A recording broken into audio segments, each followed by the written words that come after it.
watching you at bass fishing shows talk, you are the man when it comes to sight fishing, Shaw. So what can you tell us to actually be a better sight fisherman?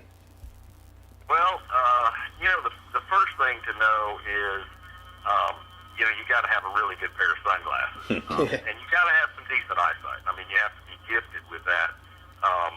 Fortunately for me, I had very good eyesight all through my younger years. It's obviously, I'm 56 years old, so I get waning a bit, and I'm very mortal with the eyesight.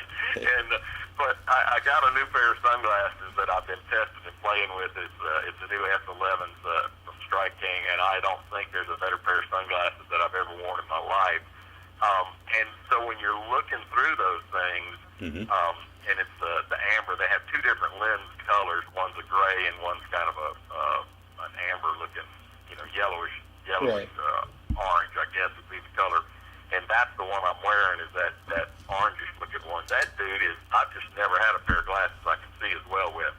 And so picking out details is really important. So number one, you got to be able to see them. Number two, you got to kind of learn, what to look for. Because a lot of times you don't see the whole fish. You may see a fin movement, may see a shadow, just movement in the water that'll tell you there's a fish. And then your window of opportunity is pretty small. You don't want to spook them or run them off or anything. So, you want to be real stealthy with your approach, then make your cast kind of stealthy. And then the last and final thing is usually fishing it pretty doggone slow. I mean, to where you're like a little crawfish that's laying on the bottom and nobody's seen him, and then all of a sudden he jiggles a little bit, or something, or wiggles a little bit, but not really moving or scooting across the bottom. That's not usually the thing that gets them going. It's that little small subtle movements and real slow movements. And so, sight fishing is something I've spent a long time doing. I love it because it kind of combines hunting and fishing. You're hunting for them, looking for them, and then when you see them, it's kind of spot and stalk. You see them, then you got to get after them. And the window of opportunity is pretty small to make that perfect cast, get it in front of them, and then make them think that it's real. It's the ultimate in finesse, because you've got to make them believe that bait is totally, live bait, and or give them, at least make them inquisitive enough to go over there and pick it up. Right. Now, obviously, like Richie had said, you would describe sight fishing as your strong point. What is your weak point, Shaw? Is it deep water?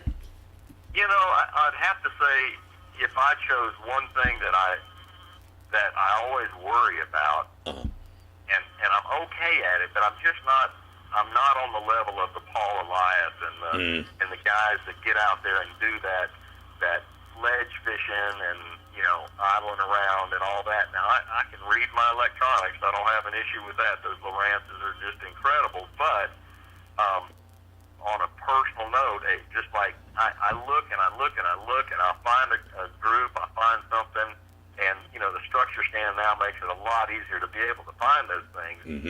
But you'll find them and you'll catch a fish, and maybe you won't catch a fish. It's like when you get out on that structure, it's not only that the fish are there, but it's that the timing's there. So you could hit it 3 times during the day, and maybe on the 4th time you come back and you're loaded and you crush them. Right. And I've never understood that, and I've never been able to really figure it out.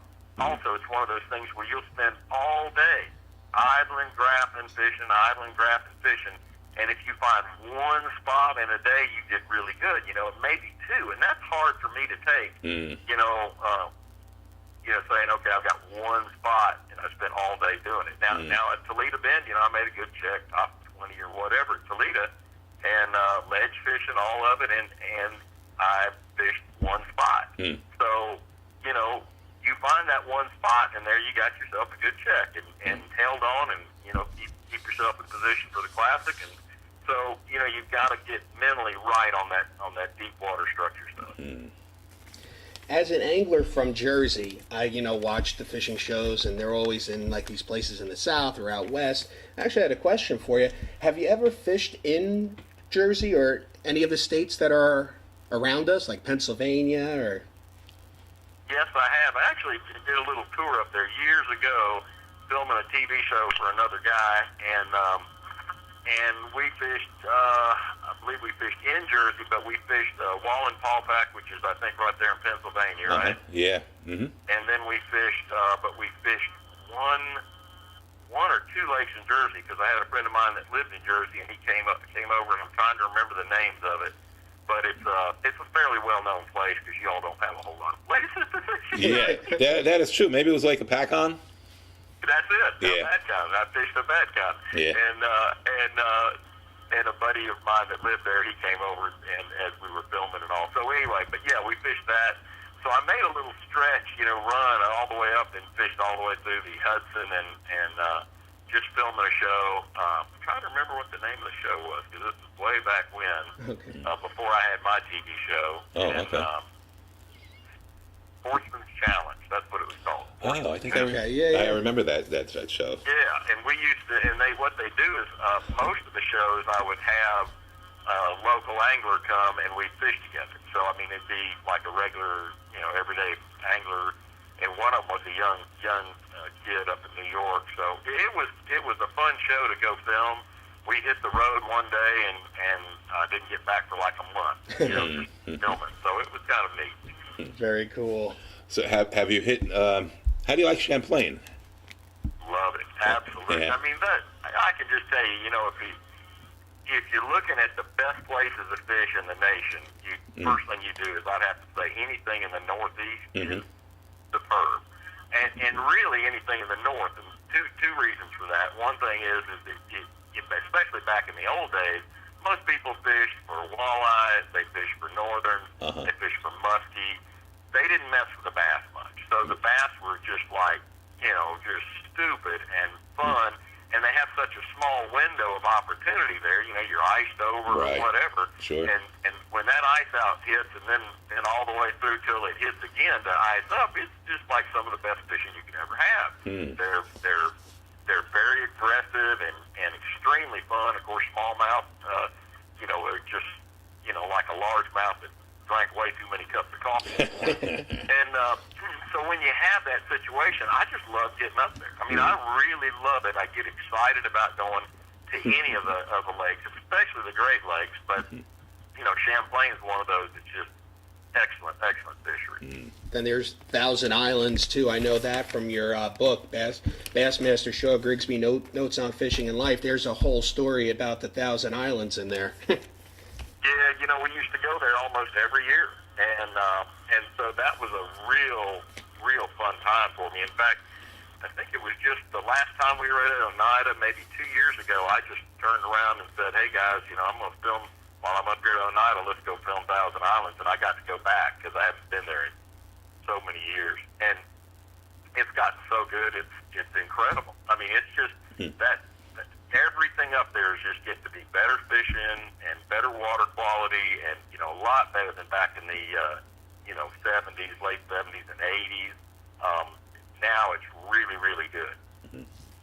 Now, just getting back real quick to the fishing deep water. I was watching yesterday. I think it was Roland Martin and Scott Martin, and they were on Champlain, and the commentator was saying that Roland is dialed in now. He found the spot on the spot, which it's pretty.